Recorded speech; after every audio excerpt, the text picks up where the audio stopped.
This is the highest peak of insanity.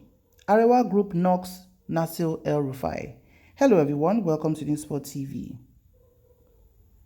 The Arewa Progressive Youth League has slammed the Kaduna State Governor Nasir El Rufai for talking down on the seniority of the Northern elders, saying such a remark was disrespectful to them. So it reports that El Rufai, during an interview with the BBC, said there's nothing like elders as age does not indicate being responsible. In his word, on the issue of elders, there is nothing like elders. I'm also an elder. I will be 63 years old this year, 2023. So who are the elders in the North? We, the Northern governors, are the elders, and we are the leaders of the North. Age does not include being responsible.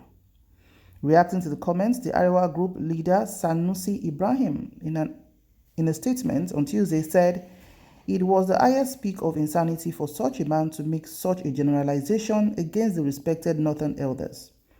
He further urged the Northern public not to lose their guard and fall for the lies and deception of El Rufai, who presents himself as the common man.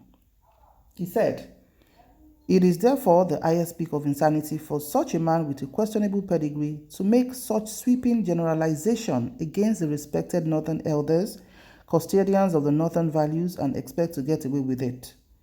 We find it ridiculous and insulting to the collective sensibilities of the ordinary everyday Nigerians for El Rufai, with his despotic tendencies as a political leader, to have the audacity to pose today as a defender of the poor and the Arewa group at Nasir El Rufai, who has been everywhere in the last couple of days, granting interviews. He granted on BBC, he granted on Arise TV, I think he granted on Channels TV, but he's been around. And when he first came out the recent days, he talked about confirming and affirming what Tinubu has been saying, that his election is being sabotaged by people at the top. And we've always been asking to say, who are the people at the top? We thought APC is one political party. Why is a party member fighting a party member? Why? It's not always like that, especially during election. And we've never really had them, being very hard on themselves like this. But a lot of cans of worms have been exposed on the atrocities that has been committed by these people. Atrocities in the sense that saying some elements of cabal exist in the presidency, Aso Rock Villa, that are working for another candidate, and that they push their candidates for primary elections, but their candidate lost. Now, the questions Nigeria are asking, or the guess, is who was the candidate of the cabals? Some people are mentioning the Senate President Lawan, and because Nasir El Rufai said categorically that it's not Vice President Yemi Osinbajo. So right now, Yemi Osinbajo is playing in safe waters, so to speak, because his loyalty, of course, rests on the president, his boss, right? Than Asiwaju, who was his godfather and who nominated him for the position. So now a lot of things happening are getting people to be like, APC, what exactly have you been doing all this while? Najatu Mohammed, the former APC PCC director, also came out firing at all cylinders when she said she resigned from that position and decided to pinch her tent with Atiku Abubakar. The woman has really exposed a lot. She talked about Aisha Buhari's, the first lady, being a part of the cabal. That yes, when the late Abba Kyari, the elder statesman, was alive, she didn't have access. But after El Rufai was mentioning the presence of cabal in the presidency, joined. And recall that one of the interviews posted that particular message. So confirming that, of course, there's a cabal. But when Najatu now came out days after to say Aisha is part of the cabal, that she was just affirming the fact that yes, we are here. Now, so many things have just been happening. And for El Rufai to grant that interview with BBC, specifically in Hausa language, saying that he's 63 years old, he's also an elder. So why this fallacy about Northern elders? That who are they? That it is they, the APC governors, that are elders, that there's no other Northern elder anywhere. And that actually itself sounds rude. It sounds egoistic to say, because you are an APC governor, or two-term APC governor, and you feel that there are not elders Of course, they are elders. Elders, maybe those who are elites right there, or those who are religious leaders. Of course, there are a lot of people who are well older than him.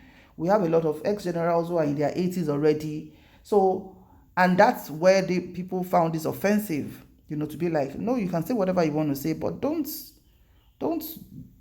speak condescendingly about northern elders like that. You're 63 years old. You have lots of men that are older than you who have been in office way before you even decide to smell politics, and you dare come out now to say that they are not responsible.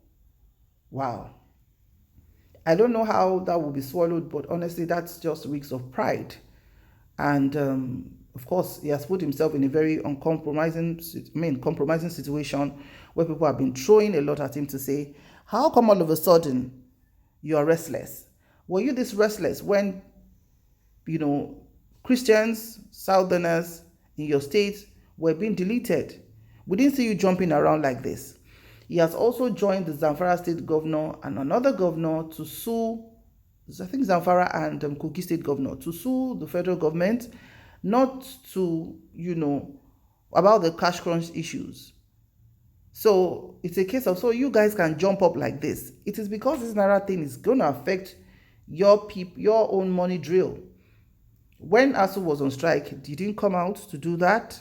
When fuel scarcity started some months ago, you guys didn't come out to do that. So it is when it concerns them directly that they become restless, and in that same vein, they start exposing themselves.